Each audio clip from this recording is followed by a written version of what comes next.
How's it going, everybody? It's been a while since I posted my last one.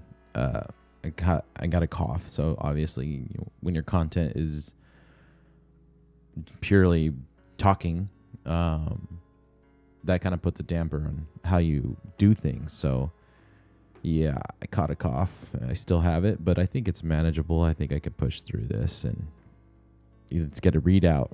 Okay. So this next one is A Very Old Man with Enormous Wings by Gabriel Garcia Marquez. It's translated by Gregory Rabasa. So with that, let's get to it, all right? On the third day of rain, they had killed so many crabs inside the house that Peleo had to cross his drenched courtyard and throw them into the sea. Because the newborn child had a temperature all night, and they thought it was due to the stench, the world had been sad since Tuesday. Sea and sky were a single ash-gray thing, and the sands of the beach, which on March nights glimmered like powdered light, had become a stew of mud and rotten shellfish. The light was so weak at noon that when Peleo was coming back to the house after throwing away the crabs, it was hard for him to see what it was that was moving and groaning in the rear of the courtyard. He had to go very close to see that it was an old man, a very old man, lying face down in the mud, who, in spite of his tremendous efforts, couldn't get up, impeded by his enormous wings. Frightened by the nightmare, Peleo ran to get Elisenda, his wife, who was putting compresses on the sick child, and he took her to the rear of the courtyard. They both looked at the fallen body with a mute stupor. He was dressed like a rag picker. There were only a few faded hairs left on his bald skull and very few teeth in his mouth. And his pitiful condition of a drenched great-grandfather took away any sense of grandeur he might have had. His huge buzzard wings, dirty and half-plucked, were forever entangled in the mud. They looked at him so long and so closely that Peleo and Elisenda very soon overcame their surprise and in the end found him familiar. Then they dared speak to him, and he answered in an incomprehensible dialect with a strong sailor's voice. That was how they skipped over the inconvenience of the wings and quite intelligently concluded that he was a lonely castaway from some foreign ship wrecked by the storm. And yet, they called in a neighbor woman who knew everything about life and death to see him, and all she needed was one look to show them their mistake. "He's an angel," she told them. "He must have been coming for the child, but the poor fellow is so old that the rain knocked him down." On the following day, everyone knew that a flesh and blood angel was held captive in Peleo's house, against the judgment of the wise neighbor woman, for whom angels in those times were the fugitive survivors of a celestial conspiracy. They did not have the heart to club him to death. Peleo watched over him all afternoon from the kitchen, armed with his bailiff's club, and before going to bed, he dragged him out of the mud and locked him up with the hens in the wire chicken coop. In the middle of the night, when the rain stopped, Peleo and Elisenda were still killing crabs. A short time afterward, the child woke up without a fever and with a desire to eat. Then they felt magnanimous and decided to put the angel on a raft with fresh water and provisions for 3 days and leave him to his fate on the high seas. But when they went out into the courtyard with the first light of dawn, they found the whole neighborhood in front of the chicken coop having fun with the angel, without the slightest reverence, tossing him things to eat through the openings in the wire as if he weren't a supernatural creature, but a circus animal. Father Gonzaga arrived before 7 o'clock, alarmed at the strange news. By that time, onlookers less frivolous than those at dawn had already arrived, and they were making all kinds of conjectures concerning the captive's future. The simplest among them thought that he should be named mayor of the world. Others, of sterner mind, felt that he should be promoted to the rank of 5-star general in order to win all wars. Some visionaries hoped that he could be put to stud in order to implant the earth a race of winged wise men who could take charge of the universe.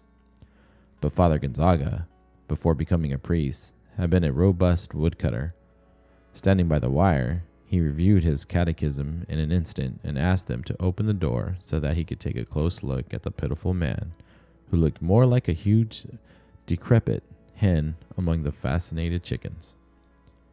He was lying in the corner, drying his open wings in the sunlight among the fruit peels and breakfast leftovers that the early risers had thrown him.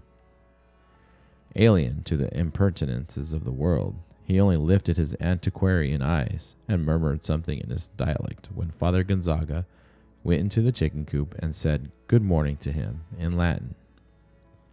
The parish priest had his first suspicion of an impostor when he saw that he did not understand the language of God or know how to greet his ministers. Then he noticed that, seen close up, he was much too human. He had an unbearable smell of the outdoors. The backside of the wings was strewn with parasites, and his main feathers had been mistreated by terrestrial winds, and nothing about him measured up to the proud dignity of angels. Then he came out of the chicken coop, and his brief sermon warned the curious against the risks of being ingenuous. He reminded them that the devil had the bad habit of making use of carnival tricks in order to confuse the unwary. He argued that if wings were not the essential element in determining the difference between a hawk and an airplane, they were even less so in the recognition of angels. Nevertheless, he promised to write a letter to his bishop so the latter would write his primate so that the latter would write to the supreme pontiff in order to get the final verdict from the highest courts. His prudence fell on sterile hearts. The news of the captive angel spread with such rapidity that after a few hours the courtyard had the bustle of a marketplace, and they had to call in troops with fixed bayonets to disperse the mob that was about to knock the house down. Elisenda, her spine all twisted from sweeping up so much marketplace trash, then got the idea of fencing in the yard and charging 5 cents admissions to see the angel. The curious came from far away. A traveling carnival arrived with a flying acrobat who buzzed over the crowd several times, but no one paid any attention to him because his wings were not those of an angel, but, rather, those of a sidereal bat. The most unfortunate invalids on earth came in the search of health. A poor woman who since childhood has been counting her heartbeats and had run out of numbers, a Portuguese man who couldn't sleep because the noise of the stars disturbed him, a sleepwalker who got up at night to undo the things he had done while awake, and many others with less serious ailments. In the midst of that shipwreck disorder that made the earth tremble, Peleo and Elisenda were happy with fatigue, for in less than a week they had crammed their rooms with money, and the line of pilgrims waiting their turn to enter still reached beyond the horizon. The angel was the only one who took no part in his own act. He spent his time trying to get comfortable in his borrowed nest, befuddled by the hellish heat of the oil lamps and sacramental candles that had been placed along the wire. At first, they tried to make him eat some mothballs, which, according to the wisdom of the wise neighbor woman, were the food prescribed for angels. But he turned them down, just as he turned down the papal lunches that the penitents brought him, and they never found out whether it was because he was an angel or because he was an old man that in the end ate nothing but eggplant mush. His only supernatural virtue seemed to be patience, especially during the first days, when the hens pecked at him, searching for the stellar parasites that proliferated in his wings, and the cripples pulled out feathers to touch their defective parts with, and even the most merciful threw stones at him, trying to get him to rise so they could see him standing. The only time they succeeded in arousing him was when they burned his side with an iron for branding steers, for he had been motionless for so many hours that they thought he was dead. He awoke with a start, ranting in his Hermetic language and with tears in his eyes, and he flapped his wings a couple of times, which brought on a whirlwind of chicken dung and lunar dust and a gale of panic that did not seem to be of this world. Although many thought that his reaction had not been one of rage but of pain, from then on they were careful not to annoy him, because the majority understood that his passivity was not that out of a hero taking his ease, but that out of a cataclysm in repose. Father Gonzaga held back the crowd frivolity with formulas of maidservant inspiration while awaiting the arrival of a final judgment on the nature of the captive. But the mail from Rome showed no sense of urgency. They spent their time finding out if the prisoner had a navel, if his dialect had any connection with Aramaic, how many times he could fit on the head of a pin, or whether he wasn't just a Norwegian with wings. Those meager letters might have come and gone until the end of time if a providential event had not put an end to the priest's tribulations. It so happened that during those days, among so many other carnival attractions, there arrived in town the traveling show of the woman who had been changed into a spider for having disobeyed her parents. The admission to see her was not only less than the admission to see the angel, but people were permitted to ask her all manner of questions about her absurd state and to examine her up and down so that no one would ever doubt the truth of her horror. She was a frightful tarantula the size of a ram, and with the head of a sad maiden. What was the most heart-rending, however, was not her outlandish shape, but her sincere affliction with which she recounted the details of her misfortune.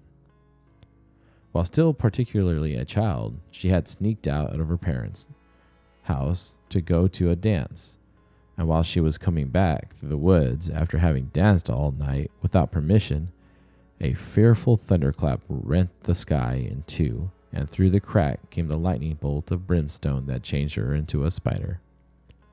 Her only nourishment came from the meatballs that charitable souls chose to toss into her mouth. A spectacle like that, full of so much human truth and with such a fearful lesson, was bound to defeat without even trying that of a haughty angel who scarcely deigned to look at mortals. Besides, the few miracles attributed to the angels showed a certain mental disorder. Like the blind man who didn't recover his sight but grew 3 new teeth, or the paralytic who didn't get to walk but almost won the lottery, and the leper whose sores sprouted sunflowers. Those consolation miracles, which were more like mocking fun, had already ruined the angel's reputation, when the woman, who had been changed into a spider, finally crushed him completely. That was how Father Gonzaga was cured forever of his insomnia, and Pelayo's courtyard went back to being as empty as during the time it had rained for 3 days and crabs walked through the bedrooms. The owners of the house had no reason to lament. When the money they saved, they built a 2-story mansion with balconies and gardens and high netting so the crabs wouldn't get in during the winter, and with iron bars on the windows so that angels wouldn't get in. Pelayo also sent up a rabbit warren close to town and gave up his job as a bailiff for good, and Elisenda bought some satin pumps with high heels and many dresses of iridescent silk, the kind worn on Sunday by the most desirable women in those times. The chicken coop was the only thing that didn't receive any attention. If they washed it down with craolin and burned tears of myrrh inside it every so often, it was not in homage to the angel, but to drive away the dung heap stench that still hung everywhere like a ghost and was turning the new house into an old one. At first, when the child learned to walk, they were careful that he not get too close to the chicken coop. But then they began to lose their fears and got used to the smell.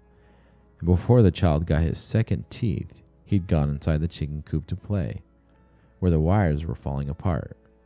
The angel was no less standoffish with him than with the other mortals, but he tolerated the most ingenious infamies with the patience of a dog who had no illusions. They both came down with the chicken pox at the same time. The doctor who took care of the child couldn't resist the temptation to listen to the angel's heart, and he found so much whistling in the heart and so many sounds in his kidneys that it seemed impossible for him to be alive. What surprised him most, however, was the logic of his wings. They seemed so natural on that completely human organism that he couldn't understand why other men didn't have them too. When the child began school, it had been some time since the sun and rain had caused the collapse of the chicken coop. The angel went dragging himself about here and there like a stray dying man. They would drive him out of the bedroom with a broom, and a moment later found him in the kitchen. He seemed to be in so many places at the same time that they grew to think that he'd be duplicated, that he was reproducing himself all through the house. And the exasperated and unhinged Elisenda shouted that it was awful living in that hell full of angels. He could scarcely eat, and his antiquarian eyes had also become so foggy that he went about bumping into posts. All he had left were the bare cannulae of his last feathers. Paleo threw a blanket over him and extended him the charity of letting him sleep in the shed, and only then did they notice that he had a temperature at night, and was delirious with the tongue twisters of an old Norwegian. That was one of the few times they became alarmed, for they thought he was going to die, and not even the wise neighbor woman had been able to tell them what to do with dead angels. And yet, he only survived his worst winter, but seemed improved with the first sunny days. He remained motionless for several days in the farthest corner of the courtyard, where no one would see him, and at the beginning of December, some large, stiff feathers began to grow on his wings, the feathers of a scarecrow, which looked more like another misfortune of decrepitude. But he must have known the reason for those changes, for he was quite careful that no one should notice them, that no one should hear the sea chantes that he sometimes sang under the stars. One morning, Elisenda was cutting some bunches of onions for lunch when a wind that seemed to come from high seas blew into the kitchen. When she went to the window and caught the angel in his first attempts at flight, they were so clumsy that his fingernails opened a furrow in the vegetables patch, and he was on the point of knocking the shed down with the ungainly flapping that slipped on the light and couldn't get a grip on the air. But he did manage to gain altitude. Elisenda let out a sigh of relief, for herself and for him, when she watched him pass over the last houses, holding himself up in some way with the risky flapping of a senile vulture.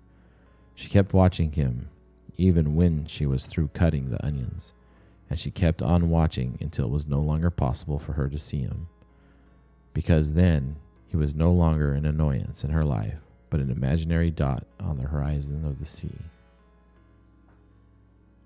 That was it, you guys. That was, I got to scroll back up here. Let me see. That was, let me get the title right. A Very Old Man with Enormous Wings by Gabriel Garcia Marquez. This one was actually recommended through the Reddit thread that I started.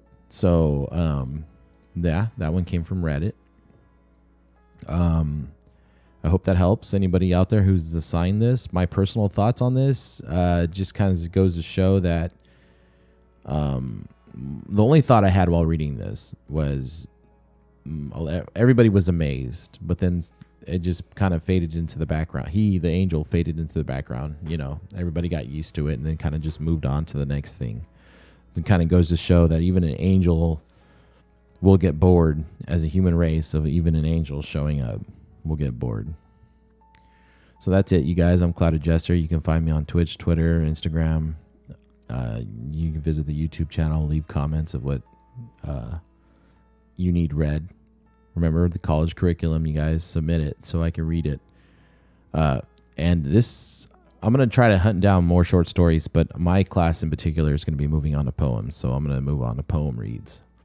So you guys are going to get a glimpse of poetry here pretty soon, as well as I am. Never done poetry, never read it, never interested in me before in my life. But now it's being crammed down my eyeballs. All right, you guys, I'll see you later.